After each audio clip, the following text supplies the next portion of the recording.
Hello and welcome to Lithuanian Language Radio Show Sala. My name is Aiste and I'll be with you for upcoming half an hour. So as usual, we're gonna have short intro in English before I switch into Lithuanian language. Today I chose to talk about Lithuanian folk music. So did you know that Lithuanian folk music belongs to the Baltic music branch? Did you know that Lithuanian folk music mostly used for ritual purposes, containing elements of paganism faith? And did you know that Mikalojus Konstantinas Čiurlionis is the most famous Lithuanian composer who during his short life created about 200 pieces of classical music? Sveiki prisijungę prie Lietuvių kalba radio laidos Dubline sala. Šiandien laidoje kalbėsime su istoriku archeologu Tomu Perkūnu apie Lietuvos heraldijos fondo veiklą Airijoje. Taip pat išgirsite interviu su kitu Tomu Kaveliniu apie kultūrinius renginius Airijoje ir jų organizavimą. Bet dabar kviečiu pasiklausyti Nedos Malūnavičiūtės dainos Paukščiai. Neda Dubline svečiuosis jau kitą mėnesį.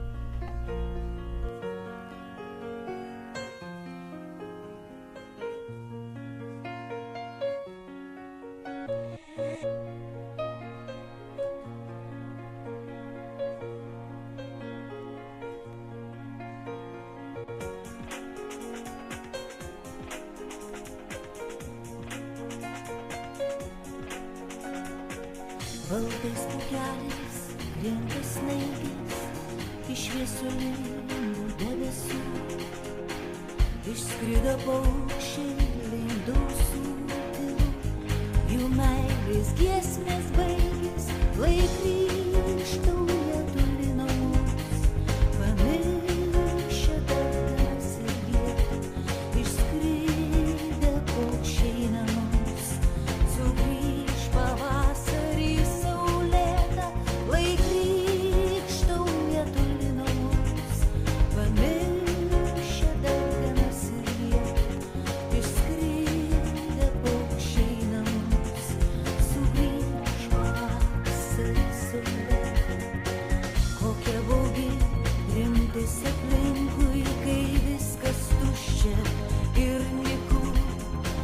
kai negirdėti virš laukų sparnuotų mūsų giesmininkų drauguži, mielas būk ramus, šaltos žiemos ranka groblėta išbaidė juos bet į namus.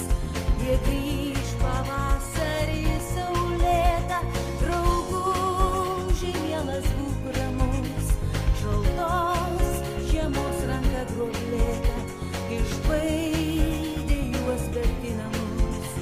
Jie grįž pavasarį saulėtą, o mes besparniai žemės paukščiai juos pasitinkam akimis. Ir vėtra vėl nujausdami grėsmingon šiaurėn žiūrim paukščiai. Likimas piktas ir nuožmus, dažnai lyg žaislą žmogų mėto, pavydžiu paukščiams į namus. Jie grįž pavasarį saulėtą, likimas piktas ir nuožmus, dažnai lyg žaislą žmogų mėto, pavydžiu paukščiams į namus. Jie grįž pavasarį saulėtą.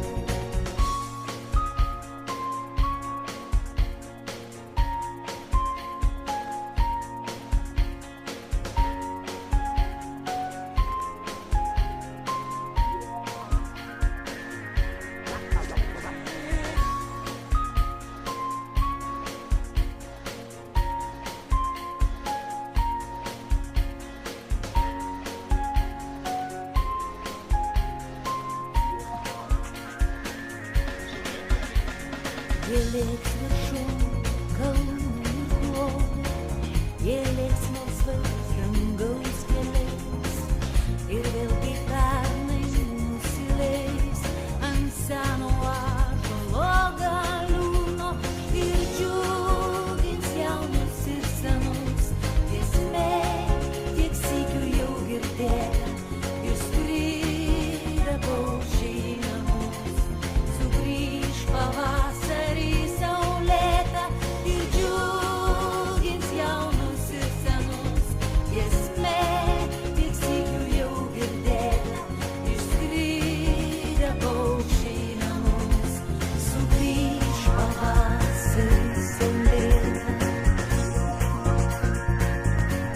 O dabar, kaip minėjau, laidos pradžioje kalbėsime su Tomu Perkūnu apie Lietuvos heraldijos klubo veiklą Airijoje. Taigi mūsų pokalbis su Tomu. Heraldikos klubas siekia savo tautinius simbolius kaip vėliava, herba, didikų herbus. Visa simbolika, kas kelia mums pasididžiavimą, su kuo mes didžiuojame, su kuo mes siejam savo istorinę praeitį ir tiem žmonėm, kuriems nesvetimi šie fondas apjungia. Tai ir dabar mes ne tik tai darome visokius heraldikos projektus, mes jau keičiam truputėlį kryptį, judam į kultūros pusę daugiau. Tai ir teatrai, ir medžio drožėjai, ir įvairūs menininkų projektai ateityje nusimato. Bet pagrindas kol kas išlieka heraldika, mūsų vėliava. Šiuo metu turim projektą Aš didžiuojuosi, kuris, įsijungia naujai gyvybei ir aš manau, kad prisijungs daug lietuvių gyvenančių pasaulyje. Facebooko puslapyje, Aš didžiuojuosi Facebooko puslapyje įgys naujus spalvų visi šitie dalykai.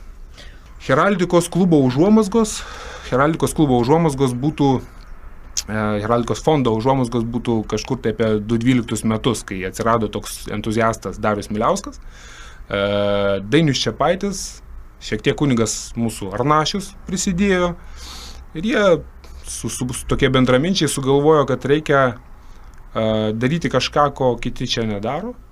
Ir jie atkūrė 4 herbus Žalgirio mūšio proga, berods 2012 metų vasario, tai yra Žalgirio mūšio dienos proga, tai Liepos 15. Tai va tuo metu galima sakyti, kad toks kaip ir, jeigu negimimas, tai bent jau tokia priešistorė prasideda nuo ten. O jau oficialiai klubas padaręs dar keletą projektų Baltarusijoje, padovanojom Janko Kupalos muziejui mūsų sukilimo, 63 metų sukilimo, 64 metų sukilimo herbą ir herbą Novyną muziejui ir tada ten bendradarbiavo ir ambasada, buvo gana gerai žiniasklaidos atspindėtas renginys. Paskui vėlgi to paties Miliausko, Dainiaus Čepaičio, kitų žmonių iniciatyva, klubas pradėjo jungtis į didesnes žmonių kiekius. Buvo šiek tiek daugiau darbų padaryta to paties Miliausko su visai kitais heraldiniais dalykais, kaip pavyzdžiui Dantiskus herbas. Pasirodo, Dantiskus herbas turi labai įdomią kilmę, vien jau viduramžių šviesuolio Dantiskuso, kuris gyveno Gdanske, kuris padarė daug labai gerų darbų savo bendruomeniai, savo visuomeniai, tikrai keitė to meto pasaulėžiūrą. Pasirodo, tiesioginis palikonis yra mūsų kunigas Arnašius. Tai yra su šita giminė, jo herbas siejasi ir jam tas herbas buvo padovanotas Dariaus Miliausko, tai irgi buvo vienas iš tokių. Bet buvo atkurtas jau to paties Miliausko atkurtas ne vienas herbas, padarytas unikaliu būdu, tik jam būdingu stiliumi, medžiagos, akmuo, keramika, įvairūs momentai. Taip kad buvo toks judesys. Tai Miliauskas yra toks kaip mūsų Basanavičius, jisai toks idėjai viso ko korifėjus. Čerevilio pily, kur mes pirmą kartą susitikom, tai buvo toks kaip oficialus gimtadienis, mes pristatėm savo naują projektą Briano Burų herbą, kurį padarė vėlgi tas pats Darius Miliauskas.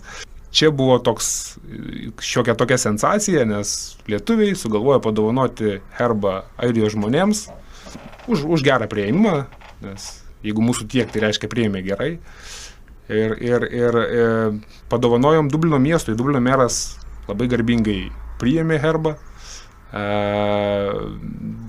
Be to priminė, kad toje Lordo mero rezidencijoje viešėjo labai žymūs žmonės, kaip popiežius, kaip princesė Grėjus, visi kiti, motina Teresė ir taip toliau, kad mes esam pakviesti labai garbingą oficialų vakarą. Džiaugiasi, dabar tas herbas yra Klontarfo muziejuje ir meras tai priėmė tikrai jausmingai. Padėkoti reikėtų ir Lietuvos Respublikos ambasadai, kuri padėjo organizuoti visą šitą ceremoniją. Tikrai sulaukiam labai gerų atsiliepimų. Šiuo metu yra projektas Aš didžiuojuosi. Projektas Aš didžiuojuosi yra Facebook'e. Norint jį susirasti, reikia žiūrėti į Facebook'o, nuoroda adresas yra, kaip organizatorių, heraldryfoundation.org. Čia būtų mūsų puslapio adresas, o organizacija vadinasi Lietuvių tarptautinis heraldikos fondas. Tai sakau, šiuo metu fondas tikrai labai smarkiai įjungia visas pavaras link to pasaulinio vėliavos projekto. Siekiame kuo daugiau žmonių Facebook'o puslapyje. Siekiame, kad visi dalyvautų, prisijungtų, fotografuotųsi su vėliavomis su Vyčiu, netgi jeigu jie yra ir ne su ta pačia vėliava, kuri keliauja per pasaulį, kuri pasieks daug šalių. Bet atskirai, švenčiant savo šventes, jeigu kas turi, nusifotografuokit su ta vėliava ir ar video medžiagą su šūkiu Aš didžiuojuosi. Ir tikrai atsidursit mūsų puslapyje ir mūsų Facebook'o paskyroje. Su mūsų fondo veikla susijęs dar vienas projektas, tai atvažiuoja mūsų teatro trupė, 4 aktoriai, irgi detalės sužinosite mūsų puslapyje, taip toliau, čia jau greitų laikų, mėnesio bėgyje. Be to yra vienas didelis projektas su Vaitkaus lėktuvu.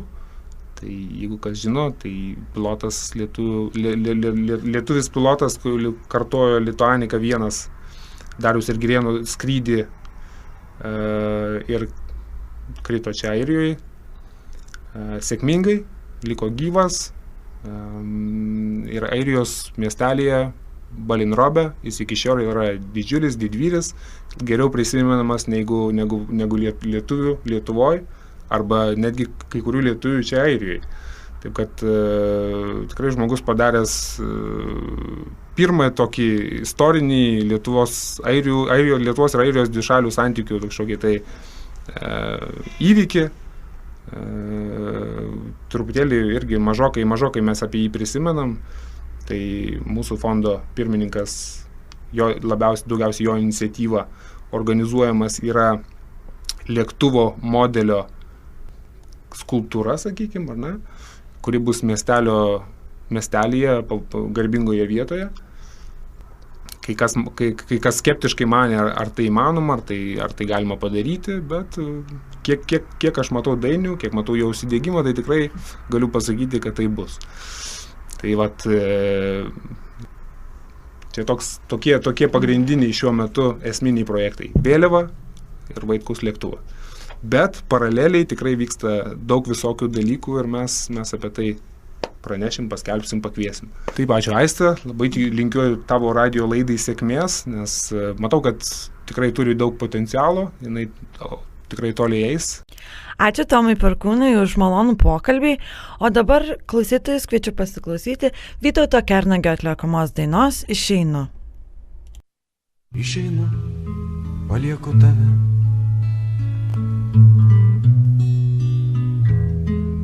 Nepyk. Išeinu, palieku tave.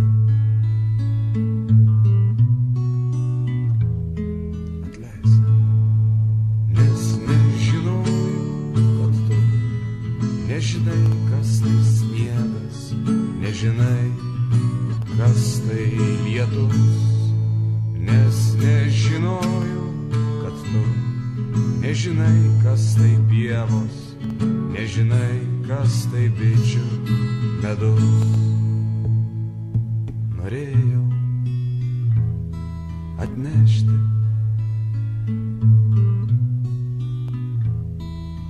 tau iš pievų laukinių bičių medaus, bet nežinau, kas tai sniegas, nežinai, kas tai lietus, bet nežinojau kartu. Nežinai, kas tai pievos, nežinai, kas tai bičių medus. Gal kada nors suprasi tu, ką norėjau tau pasakyti tada. Gal kada nors suprasi tu, kad be pievų nebus medaus. Ir gal tada vėl sugrįšiu aš, už lango vėl lis lietus. Ir gal tada vėl bitės neš. O dabar studijoje kitas Tomas. Ir su šiuo Tomu kalbėsimės apie renginius Dubline. Labas, Aistė, mano vardas yra Tomas Kovelinis. Ir ką veikia Dubline? Ką veikiam Dubline? Dubline mes gyvenam su šeima, dirbam, pradėjom savo verslą, taip. Tai gal galėtum man papasakoti, kaip gimė idėja organizuoti renginius Dubline? Gerai, pradėkim nuo to, kad tai nekilo mintis tiesiog per naktį, žinai, kad nėra ką veikti ir reikia daryti renginius. Ne, aš renginius organizuoju jau nuo 10 klasės. Mokyklai pradėjau, po to studijų metais pradėjau, po to kiek dirbau dar iki šiol, visuose darbuose kažką tai organizuodavau, žinai. Nusprendžiau po to čia baigti event management kursus, po to pasibaigiau Start Your Own Business ir visą tai kartu sudėjusi gimė tai, kad tiksliai tariant, aš ėjau iki to labai ilgai, žinai. Tai va, taip ir gimė Dublin City Events. Realiai dabar gegužės mėnesį bus metai. Metai jo, kaip konkrečiai Dublin City Events jau egzistuoja. O renginius Airijai, tai karts nuo karto aš padėdavau daryti kitiems promauteriams, organizatoriams. Taip, išsitirinėjau rinką ir panašiai. O kokie renginiai buvo iki dabar maždaug suorganizuoti? Pas mus Dublin City Events tai buvo pati pirmoji Šeduikytė. Jurga Šeduikytė buvo atvažiavusi praeitą birželį. Toliau buvo Algis Ramanauskas su Sex Guru. Tada turėjo būti Ignas, bet dėl visokių tenai niuansų nusikėlė. Gavosi skempai rugsėjį. Tada spektaklis Bus sunku Domino teatro. Tetušis su Rudoku buvo prieš pat Kalėdas. Keli pasirodymai po visą Airiją. Va, ir šiaip planų dabar turim labai didelių. Domino, dabar, taip, užstriga. 22 vasario tai bus Domino teatras Striptizo realiai. Visus agituoja ateiti. Tai nėra striptizo šou. Tiesa, susidūriau su problema, visi galvoja, kad tai yra striptizo šou. Tai ne, tai yra komedija ir 7 metai Lietuvoje visiškas soldautas. Toliau eina. Šiaip spektaklius mėgsta lietuviai. Jo, labai mėgsta spektaklius, turiu tą pasakyti. Ir aš supratau, kad jie išsilgia tokio pobūdžio renginių, nei vien tik tai koncertų, ar ne. Iš koncertų pas mumis buvo Rondo, tiesa. Jo, labai gerai nuėjom. Žmonėm patiko, buvo pilnos salės. Iš planuojamų perspektyvų renginių, tai, kaip sakiau, realiai, tada kovo mėnesį labai toks pakankamai aktyvus, tai bus Vytautas Kernagis. Tiksliau ne pats Kernagis, bet Kernagis kabutėse gyvai. Tai yra labdaringas renginys, kurio metu visos surinktos lėšos už bilietus bus paaukotos Vytauto Kernagio fondui. Tie pinigėliai, tas fondas užsiema onkologinių ligų ir tyrimais ir duoda vaikams ten, pinigus, perka žaislus ir panašiai. Jo sūnus, Kernagio sūnus tom užsiema. Tai va, taip pat Kernagio sūnus bus tą vakarą atvažiuoja kolektyvas didelis, buvę Kernagio bendražygiai, tokie kaip Kulikauskas. Jo, vietiniai mūsų muzikantai čia Dublino. Nojus, Taja, Raimonda, Jonas Kriuklys, jie Kernagio dainas perdainos. Jeigu tai plačiau galima apie tą renginį. Tai va, bus pastatytas didelis ekranas, kokie 5 metrai ant 5 ir per tą ekraną, žodžiu, pats Kernagis dainuos. vėlgi gyvai kabutėse ar ne, o muzikantai, jo bendražygiai jam pritars tikrai gyvai. Tai bus toksai, įdomus projektas. Žmonės turės galimybę pastebėti ir atsiminti, kaip iš tikrųjų buvo maestro, kaip dainavo ir panašiai. Va, tai visus agituoju ateiti ir palaikyti šią gražią akciją. Sekantis bus Neda Malonavičiūtė ir Olegas Ditkovskis. Nors mano kolegos, kai kurie tai abejoja dėl ar ateis žmonės, ar jie dar atsimena, kas yra Neda ir panašiai, bet aš net neabejoju, aš tikiu, kad yra žmonių, kurie mėgsta tikrą muziką, ne? Va, tai Neda bus su Olegu. Sekantis mėnuo Džiazu atvažiuoja. Juos apšildys Elektronikai. Bus tikrai geras renginys. Toliau bus didelis festivalis lietuviškas. Jo, darom birželio 6 dieną. Birželio 6 dieną, jo. Festivalis tai visos dienos, žodžiu, festas, kuris vadinasi Baltic Fest. Ir tai tikimės, kad tai išaugs į kasmetinį festivalį. Bus nemažai grupių, tokių pop grupių, sakykime. Bus prekybininkai, kurie prekiaus ir maistu. Ir žmonės visą dieną galės mėgautis koncertais ir eiti pavalgyti. Vaikam kažkoks tai skirelis bus, kurie galės ten šokinėti ant Bouncing Castle ir gerai leis laiką. Tai va. Dublin City Events tai ne vien tik tai, kad lietuviam. Tai yra šiaip aplamai, aš grįšiu prie to, kad kas yra Dublin City Events, ne? Kad tai iš pradžių aš pradėjau daryti viską vienas, bet prie manęs vėliau prisijungė kolega Julius ir Paulius. Ir mes dabar esam 3. Tokios 3 galvos, kurios sėdi ofise ir kiekvieną dieną eina, šiaip į darbą einam, nuo ryto iki vakaro sėdim ir galvojam, ką reikia daryti, kaip pasiekti žmonės, kurie čia gyvena, lietuvius, ar ne? Ir iš to išaugo mintis, kad reikia daryti ne vien tik lietuviam.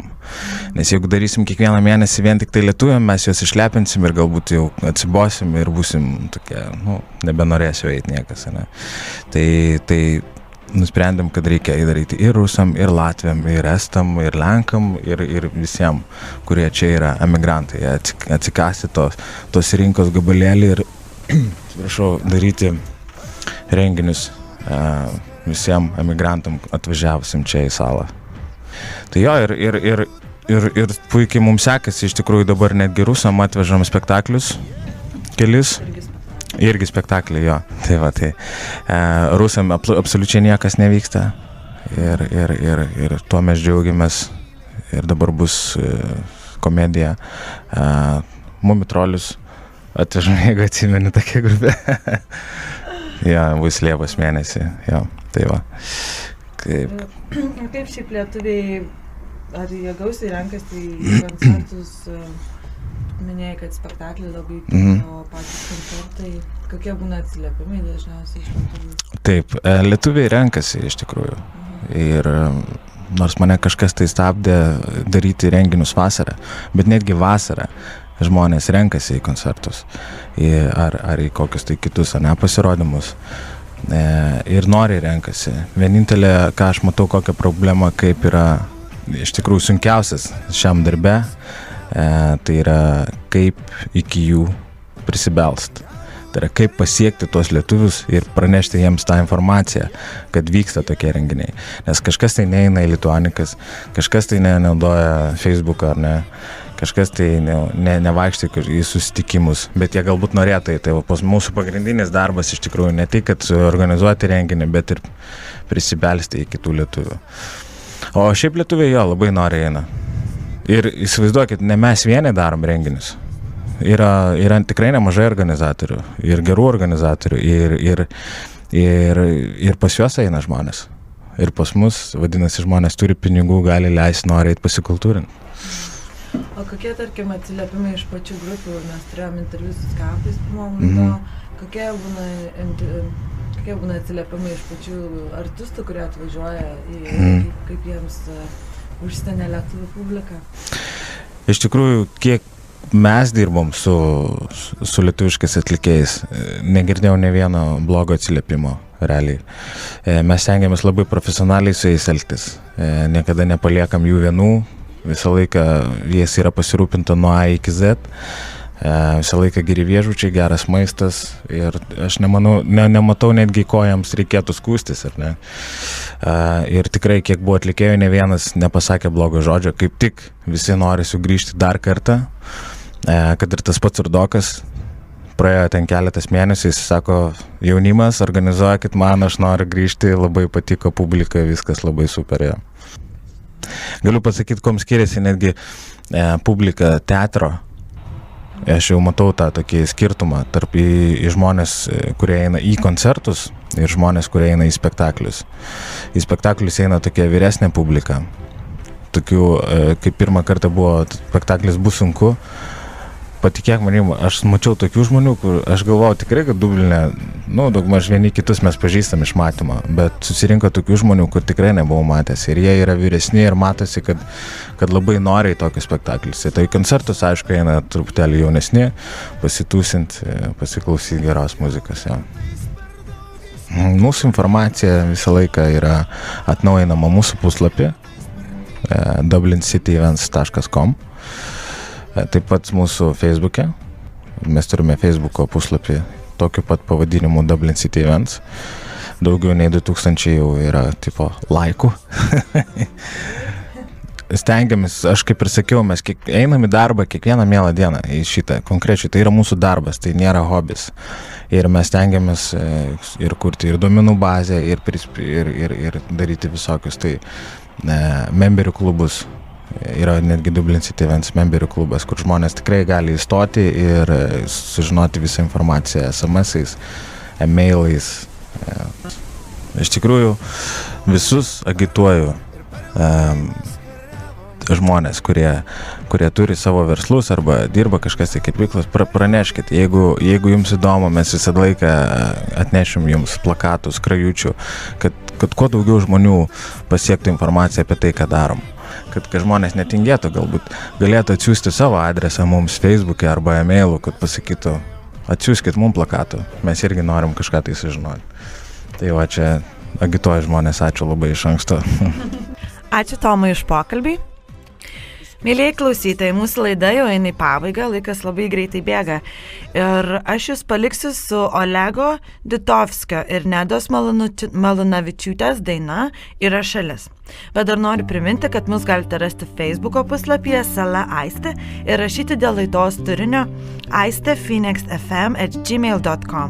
Taigi su jumis buvo Aistė Šlajutė, ačiū, kad klausėtės ir susitiksime po 2 savaičių. Vėlgi ketvirtadienį 17:30 Phoenix FM bangomis.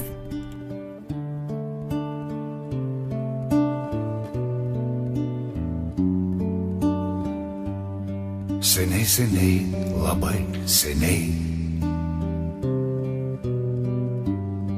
kai žmonės meldėsi gyvatėms,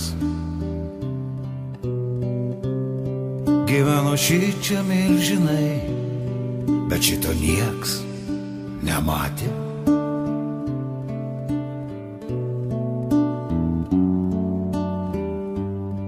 Žiūrėjo išmintim žiniai, o Gediminas pilį statė ir šalį laimino dievai, bet šito nieks nematė.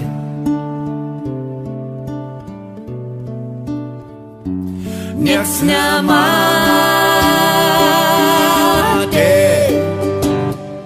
nieks nematė,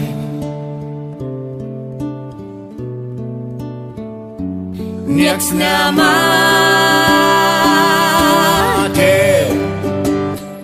nieks nematė.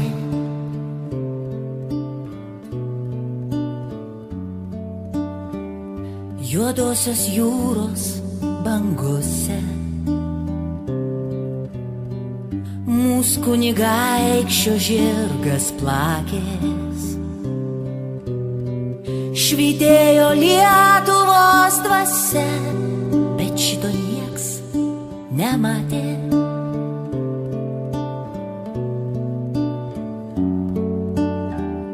Valiutos keitės ir laikai, praščiokų vyžas keitė batai. Nutilo ant kalnų vilkai, tik šito nieks nematė.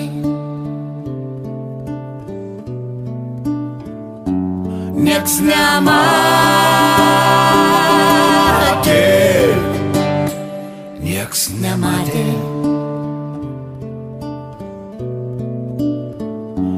nieks nematė,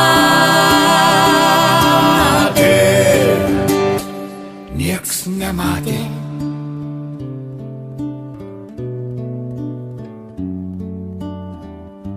Teliko lyra ir knyga, engėjai mūsų kraują lakė. Jau mane šaliai pabaiga, bet šito nieks nematė.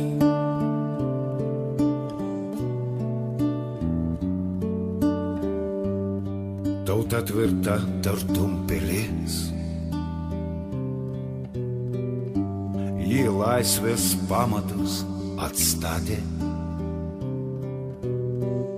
Ir klesti Lietuvos šalis. Nieks nematė, nieks nematė, nieks nematė, nieks nematė, nieks nematė, nieks nematė, nieks nematė.